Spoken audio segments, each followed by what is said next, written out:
Mr. and Mrs. Newman had a lengthy discussion in chapter 1327 about their hopes for their daughter's future marriage. They consider the advantages of allying with illustrious families like the York and Stone families in an effort to advance their own social position. They soon become aware, though, of the difficulties brought on by pre existing family dynamics and the social dynamics of Witherspoon's upper class. If Carrie were to get married into the York clan, Mr. Newman expresses his worries about Serenity's influence over her. He believes that Serenity would have a great deal of authority as the senior Mrs. York and might even be able to control their daughter. Mrs. Newman contends that Carrie may have a greater chance of finding a compatible match among the other potential York family sons, who are actually Zachary's cousins. The topic of their talk changes to potential suitors from other cities.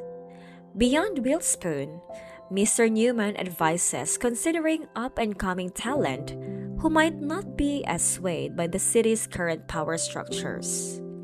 He thinks that by expanding their search, they will have a better chance of finding a qualified applicant who will help raise their family's standing.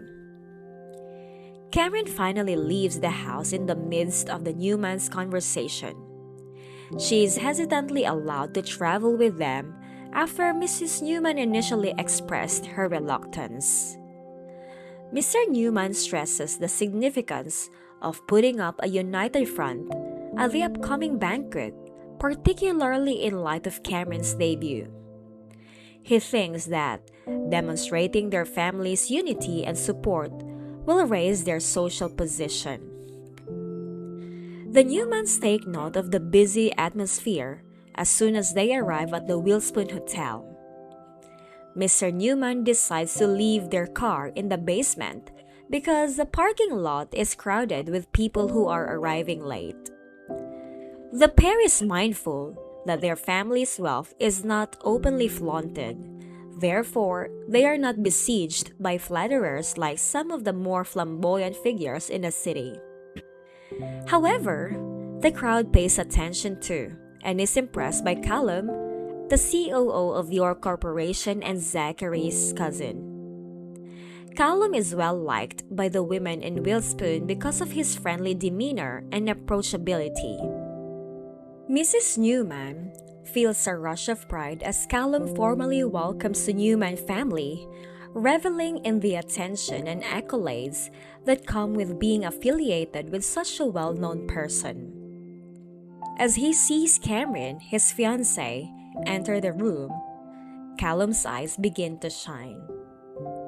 Although he was aware of her attractiveness from an early age, he is still in amazement of how she changes after donning the appropriate attire. The slightly exposing evening gown she has chosen, in contrast to the conventional tastes of the males in the York family, is something he can't help but notice. Callum muses about the fine line between admiring Cameron's attractiveness and abiding by the social conventions and standards imposed by the York family's public image.